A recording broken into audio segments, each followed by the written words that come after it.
Hola, mi nombre es Héctor Cardoso. Soy estudiante de la licenciatura en Psicología en la Universidad de Acambú y esta es mi disertación oral dentro del marco de la asignatura electiva Desarrollo del Talento Humano, correspondiente a un diagrama de Venn que he preparado sobre el tema de la unidad 4, la recompensa al talento humano.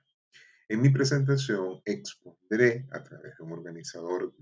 visual una comparativa entre 5 elementos, como son las recompensas organizacionales, los planes de remuneración,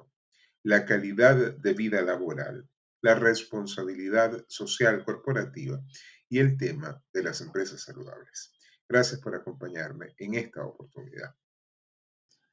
En la parte izquierda de su pantalla encontrarán el diagrama de Venn que he preparado para ustedes.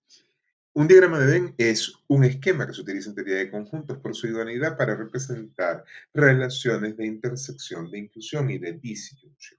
El propio matemático Venn, que creó este tipo de diagramas, consideraba sumamente dificultoso hacerlos con más de 3 conjuntos. Se nos ha pedido que lo hagamos con 5.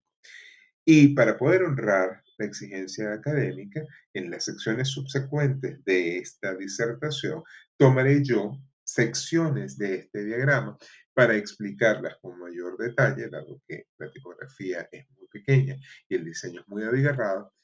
y lo haré sirviéndome de cuadros comparativos para poder establecer semejanzas y diferencias entre los conjuntos que hemos comparado, que en realidad corresponden a 5 conceptos propios de la remuneración de los colaboradores.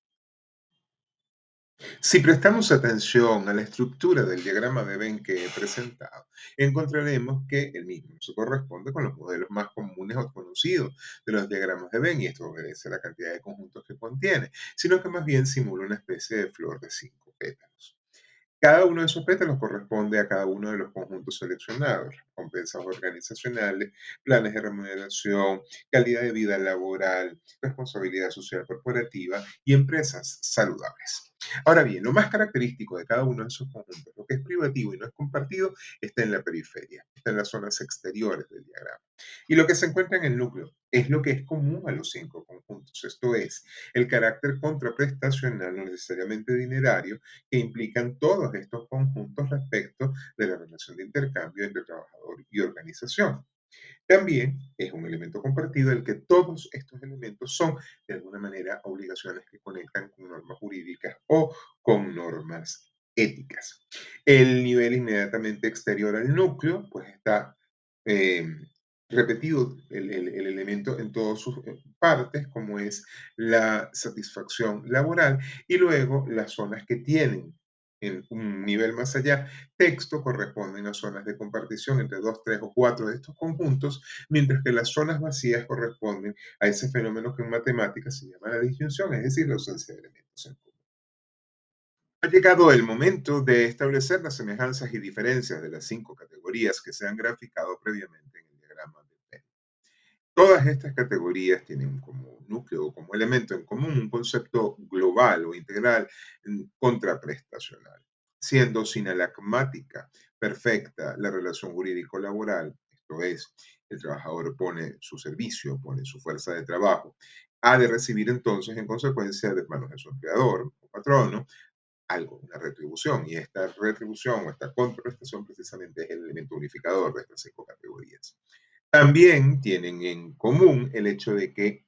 estas 5 categorías implican el cumplimiento de obligaciones, tanto legales como, por ejemplo, las obligaciones de la ley laboral sustantiva en relación con el salario y otros beneficios de índole salarial y no salarial, así como obligaciones de carácter ético. Y luego, en cuanto a la finalidad, pues encontramos que todas propenden hacia la búsqueda del bienestar del trabajador y que éste pueda entonces satisfacer sus necesidades, tanto las de carácter estrictamente laboral como las de otro orden.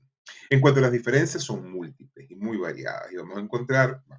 que aquí en esta lámina destacamos que la calidad de vida laboral, la responsabilidad social corporativa y las empresas saludables no se traducen en una remuneración. El trabajador no las va a ver en la nómina, en el pago que recibe,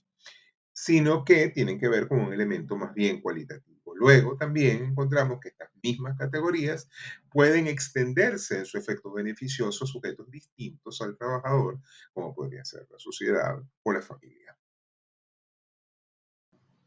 Continuando con el estudio de las semejanzas y diferencias que median entre las cinco categorías que han sido comparadas en el diagrama de Venn, encontramos que las mismas, por lo menos, en mi entender, se pueden subdividir en dos grupos. Uno, conformado por las recompensas organizacionales y los planes de remuneración, que tienen como ligamen un matiz cuantitativo y expresado en los términos dinerarios en que se traducen. Y por otro lado están las otras tres, que son la calidad de vida laboral, la responsabilidad social corporativa o empresarial y el concepto de empresas saludables, las cuales están unidas, obviamente, por un vínculo cualitativo no dinerario. La responsabilidad social empresarial y la noción de empresas saludables, para caer la oportunidad para señalarlo, son el producto de una evolución del derecho laboral, como se evidenciará en el ejemplo que voy a utilizar a continuación. Para explicar las diferencias, el derecho laboral ha transitado desde un modelo muy influido por el derecho romano, que veía la relación laboral como un arrendamiento de servicios y como tal la persona del arrendatario pues era intrascendente si se quiere y no tenía mayor importancia ni era mayor objeto de mayor protección, ha evolucionado hacia una dimensión más humana, más constitucionalizada y lo vamos a examinar a continuación cuando veamos las diferencias. La responsabilidad social corporativa y las empresas saludables, precisamente para diferenciarlo, a pesar de compartir un matiz cualitativo, se diferencian en cuanto al objeto. La responsabilidad social corporativa es la mirada que vuelca, que vuelve, que torna a la empresa hacia la sociedad en la cual ella se inscribe, a la cual debe beneficiar, a la cual debe hacer un retorno de lo que obtiene por inscribirse en ese contexto. Esa responsabilidad social corporativa obviamente también ocurre de puertas adentro, pero básicamente ocurre respecto del conglomerado y de ahí viene su nombre. Por su parte, la noción de empresas saludables atiende a la definición integral de salud propuesta por la Organización Mundial de la Salud, es mucho más que la ausencia de enfermedad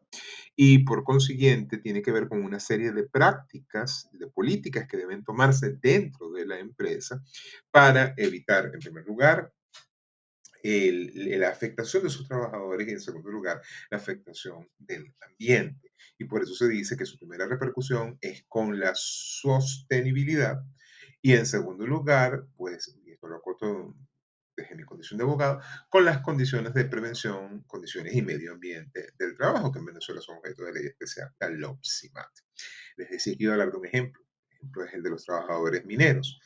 En épocas pasadas, la minería se ejercía sin tener ningún tipo de cuidado, ningún tipo de preocupación acerca de la persona del minero. Poco importa si ese minero se enfermaba de inhalar carbón, por ejemplo, si sufría un accidente porque se desplomaba una mina, o si moría inclusive allí. Lo importante era producir, alcanzar unas cuotas de producción. El mismo ejemplo lo podemos variar y decir, por ejemplo, si en vez de ser mineros de carbón son mineros de oro, de explotación aurífera, esa explotación no se puede realizar con el lixiviado del oro utilizando mercurio, contaminando irreversiblemente casi las cuencas hidrográficas y los cursos de agua. Esto tiene que ver precisamente con sostenibilidad, con la noción de empresa saludable. En último momento, quiero referirme entonces a la calidad de vida laboral que si ya lo he mencionado, es una especie de bisagra, de puente comunicante entre la responsabilidad social empresarial y las empresas saludables y su naturaleza cualitativa y las recompensas organizacionales y los planes de remuneración. Esto es el producto de la evolución del derecho laboral, del carácter tuitivo del derecho laboral, llámase tuición a la protección específica del trabajador y a la adhesión necesaria y obligatoria de la relación jurídico-laboral a valores constitucionales que rigen los derechos individuales y sobre todo los derechos sociales. Y esto pues va a redundar en mayor productividad. Agradezco la atención que hayan brindado hasta este momento de mi exposición, así como la facilitación que nuestro tutor, el profesor Valdivia, ha dispensado a sus alumnos durante este trimestre.